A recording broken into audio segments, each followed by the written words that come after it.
আসসালামু আলাইকুম, সবাই কেমন আছেন? আশা করি ভালো আছেন। আজকে আমি আপনাদের সাথে আর একটা ব্লগ নিয়ে আসছি। আজকে আমি অনেকগুলা রসুন পিলিং করব। কিভাবে আমি ইজিওয়ে পিলিং করি আপনাদের সাথে শেয়ার করব। এই তো আমি প্রথমে রসুনের জড়টা কেটে নেব, তারপর মাছ দিয়ে একটা কাঁটা দিয়ে এই ছোটো ব্লেন্ডারের মধ্যে 2-3টা টান মেরে সকল বাদা বের করে নেব। এই তো এখন আমি বাদাগুলা বেছে নিয়েছি। এটা আনার আগে আমার অনেক টাইম লাগতো এই রসুনগুলো ফিলিং করতে ব্লেন্ডের জন্য। তারপরে এখন আমার বেশি টাইম লাগে না, 1 আওয়ারের মধ্যেই সব কিছু হয়ে যায়।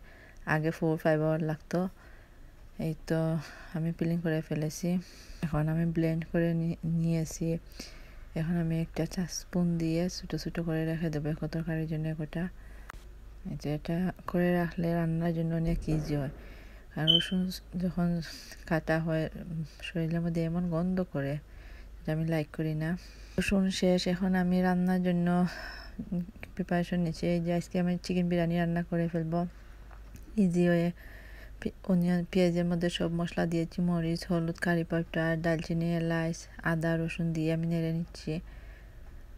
তারপর কিছুক্ষণ ভাজা হয়ে গেলে আমি কেটে রাখা চিকেনগুলো দিয়ে দেব। চিকেন দিয়ে নাড়াচাড়া করে নেব।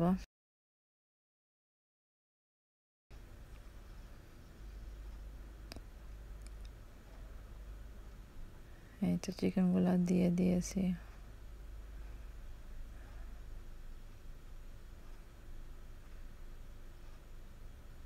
কিছুক্ষণ নাড়াচাড়া করার পরে আমি দুই চাল দিয়ে দেব। তারপর নেড়ে চেড়ে কিছুক্ষণ নাড়বো, ভাজবো।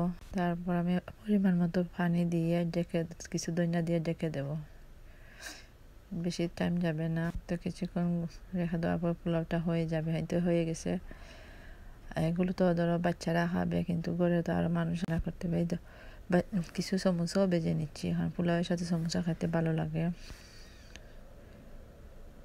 সমোসা ভাজা হয়ে গেলে আমি অন্যদিকে রৌ মাছকে মেখে নেব।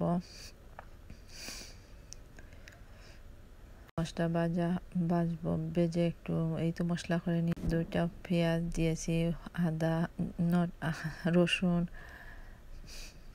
মরিচ, হলুদ, কারি পাউডার দিয়ে মশলা নিয়েছি। আর এদিকে মাছটা ভেজে নিচ্ছি। ভাজা হয়ে গেলে আমি মশলার মধ্যে দিয়ে কিছুক্ষণ নাড়াচাড়া করে নেব।